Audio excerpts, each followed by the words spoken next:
வணக்கம் நண்பர்களே. அமைச்சர் செந்தில் பாலாஜி வழக்கு வந்து பார்த்தீங்கன்னா, அமலாக்கத்துறைக்கு உச்சநீதிமன்றம் நோட்டீஸ் விடுத்திருக்காங்க. தமிழக அமைச்சர் செந்தில் பாலாஜி சட்டவிரோத பண பரிவர்த்தனை வழக்குல அமலாக்கத்துறையினர் ஜூன் மாதம் 14ஆம் தேதி கைது செஞ்சாங்க. இது தொடர்ந்து அவருடைய மனைவி நீதிமன்ற காவலில் இருக்கிறார்.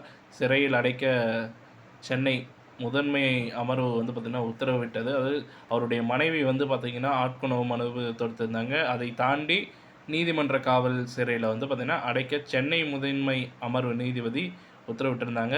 ஸோ, இதன்படி வந்து பார்த்தீங்கன்னா, அவரது நீதிமன்ற காவல் வரும் 26ஆம் தேதி வரை நீடிக்கப்பட்டுள்ளது. இதனிடையே சென்னை காவேரி மருத்துவமனையில் பைபாஸ் அறுவை சிகிச்சை செய்து கொண்ட செந்தில் பாலாஜி மருத்துவமனையில் இருந்து டிஸ்சார்ஜ் செய்யப்பட்டு புழல் சிறையில் அடைக்கப்பட்டுள்ளார். இந்த நிலையில் செந்தில் பாலாஜி, அவரது மனைவி மேகலா ஆகியோர் தொடர்ந்த மேல்முறையீட்டு மனுக்கள் மீதான விசாரணை உச்சநீதிமன்ற நீதிபதிகள் போப்பண்ணா, சுந்தரேஷ் ஆகியோர் அடங்கிய அமர்வு முன் இன்று நடந்தது.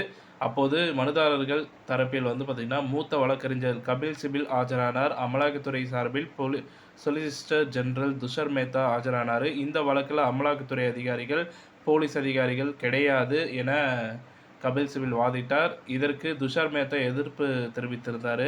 இருதரப்பு வாதங்களையும் கேட்ட நீதிபதிகள் அமலாக்கத்துறைக்கு நோட்டீஸ் அனுப்ப உத்தரவு பிறப்பிக்கப்பட்டு, அதன் பின்னர் வந்து பார்த்திங்கன்னா, இந்த வழக்கு வந்து 26ஆம் தேதி வந்து நாங்கள் ஒத்திவைக்கிறோம் அப்படின்ற மாதிரி சொல்லி தள்ளி வச்சுட்டாங்க.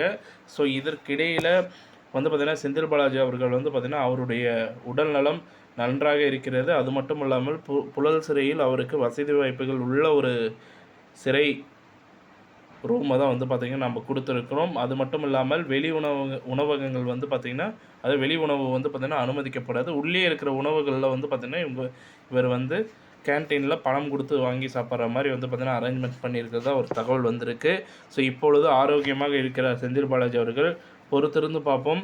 செந்தில் பாலாஜி கைதாபாரா, இல்லை அவர் மேலே இருக்கிற அந்த குற்றச்சாட்டானது அவர் குற்றவாளி என்று நிரூபிக்கப்படுமா? அது தாண்டி வந்து பார்த்திங்கன்னா, பொன்முடி அவர்கள் இப்போ இஷ்யூவில் இருக்கிறாரு. ஸோ, அவருடைய பிரச்சனை எந்த அளவுக்கு போயிட்டுருக்குன்றதை அடுத்த வீடியோவில் நம்ம ஷேர் பண்ணுறோம். இந்த தகவல் பிடிச்சிருந்தா லைக் பண்ணுங்கள், ஷேர் பண்ணுங்கள்.